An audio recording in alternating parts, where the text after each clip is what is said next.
ولو أنه من أشراف قريش، كان عبد المطلب معروف بكرمه ومروءته، وكان بيته لكل الناس مفتوح من قبل ما يكون في إسلام، كان عنده أخلاق حميدة.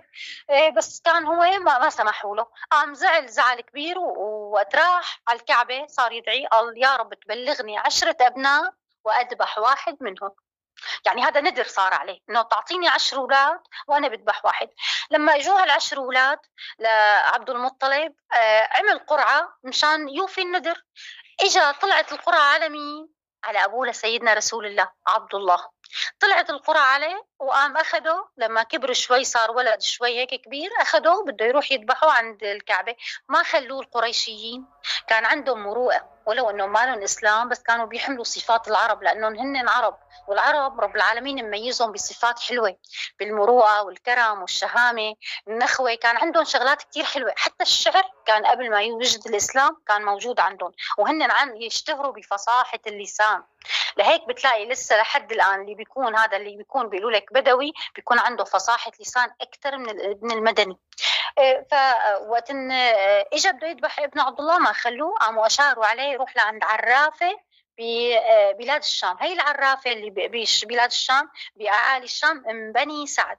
قالوا له روح لعندها واستشيرها. راح لعندها لهي العرافه استشارها، قامت قالت له يعني الديه كانت بهدلاك الوقت بما معنى الديه، بس هن ما كانوا يقولوها ديه، ما كان موجود كلمه مصطلح ديه، ما كان موجود.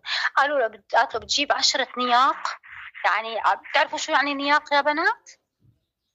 جمع ناقة، يعني إبل.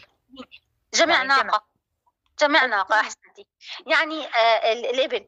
قالت له بتجيب 10 إبل، وبتجيب ابنك عبد الله وبتضربهم بالقداح. إن إجت القداح اللي هي الأناني، إن إجت القداح على ابنك عبد الله بدك تزيدهم 10، كل ما بتجي على عبد الله بدك تزيدهم 10، كل ما بتجي وين إجت على النياق أو على الإبل فانت خلص بتذبحهم الموجودين يلي موجودين.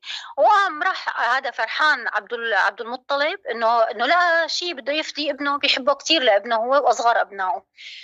راحوا على الكعبه، اجى هذا اللي يضرب، هذا الزلمه اللي قعد حط النياق ويضرب. اول مره اجت على عبد الله زادهم 10 زادهم 10 تم يزيدهم، كل مره يضرب تجي على عبد الله القداح، لحتى صاروا 100 ناقه. 100 ناقه. بعدين بس اجى الاسلام طلعت بدية رجل هي 100 ناقة. سبحان الله، وكأنه رب العالمين نزل له يعني نزل له الحكم الإلهي من قبل ما ينزل شيء اسمه قرآن، لأنه هن كانوا مقيدين، كانوا هي العائلة بده يطلع منها نبوة، ففيها آيات هي العائلة من قبل ما يجي رسول الله. وقت صاروا 100 ناقة، قام قال له هدلاك، قال له صاروا 100 ناقة، قام قال له معلش اضرب. رجع ضرب أول مرة وثاني مرة ثالث مرة 3 مرات، إجا عبد الله قام ارتاح. عبد المطلب حمل ابنه وترك ال100 ناقة عم يذبحوهم وما التفت. يقال إنه ما التفت لورا من شدة فرحه بابنه عبد الله إنه انفدى. هلا عبد الله لما انفدى سبحان الله، يعني بيقولوا انه ابو شو اسمه عبد المطلب رجع لقصته القديمه، رجع بده على زمزم. هلا انا بعد 3 دقائق بدي اسالها يا بنات، بدكم تكونوا معي، بدي اسالكم تجاوبوا. رجع سال عبد المطلب قريش بده يفتح زمزم، قاموا رجعوا اشاروا عليه قالوا له روح لعند العرافه من بني سعد في اعالي الشام. وهن رايحين نفذ الماء معهم على الطريق من شبه الجزيرة العربية اللي هلأ اسمها السعودية على بلاد الشام، على أعالي بلاد الشام. هي أعالي بلاد الشام هي سوريا حاليا. رجع نفذ الماء معهم مشوار طويل، قام وقفوا بدهم يرتاحوا، حط خفه عبد المطلب نبع الماء تحت خفه. قاموا هن أدركوا القريشيين إنه هذا الزلمة معه معجزة، أو يعني الله عاطيه. لما راحوا استشاروا، رجعت اشارت عليهم انه وقاموا امروا له انه يفتح زمزم له بس لعبد المطلب، غيره ما حدا. وفتح سبحان الله من الكرامات اللي الله اعطاه اياها، رجعوا فتحوا بئر زمزم ورجعت زمزم تمشي على يد عبد المطلب.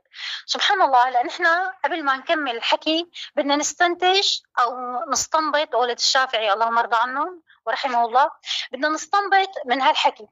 مين بيقدر يستنبط لي من هذا الكلام لو شغلتين، لو يعني حكمين؟